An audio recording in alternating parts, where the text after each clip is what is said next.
Wow, finally mga ka-agri, lumabas ang second batch. Maaaring tatanong po kayo, update ko lang po kayo. Mataas pa sa akin, nasa 7 footer na ito.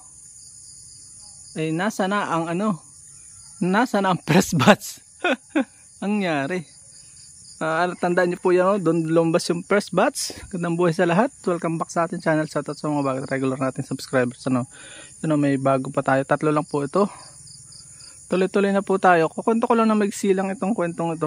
Itong pack flowers namin. Ayan o. Ang ganda. Wala nang natarado sa una. Ito'y kahapon bubukad. Bukad na ngayon o. Ito yung patatlo.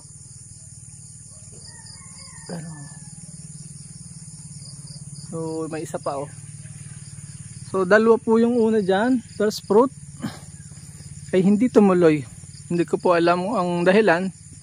Kaya po ako nagtanong-tanong sa kaibigan ko na may ganito na rin. Ay sabi niya minsan talaga gayaan na tuloy. So nawalan tayo ng pag-asa.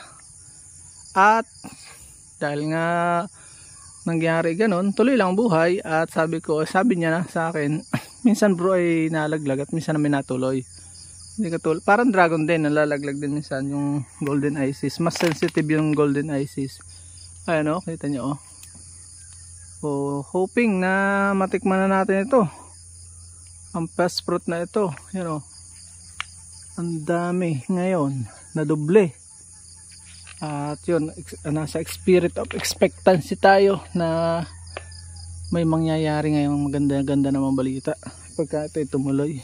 Yun lang po, update ko po kayo. Pagka tumuloy itong bigat parang babag sa kailangan putuloy na ito para maitanim. Planting materials na po yan ulit. Kinakat lang po yan, madali lang po yung itanim. Cuttings lang po yan. Yun lang po, maraming salamat. Update ko lang po kayo. May aabangan na naman tayo. Pasensya na doon sa unang update natin. Parang yabangan pero walay. At tayo naman po ay hindi lang puro tagumpay ang sinishare. Dahil kailangan may matutunan natin mga kababayan. I-comment nyo below yung inyong karanasan din sa Peruvian apple cactus. Dahil ito yung first time sa ating bansa. Hindi po ito atin. Ito yung galing sa ibang bansa. Mas maganda ito sa ibang bansa dahil ang klima nila maganda doon. Pero tatry natin. Nagtatribe naman sa atin na bunga. Kaya lang yung bungang parang apple sa ibang bansa ay sa atin ay parang buboy. Parang yung bunga nitong aming kastanyas. Yung ganun. Yan lang po. Update ko po kayo sa itsura. Babay muna and God bless.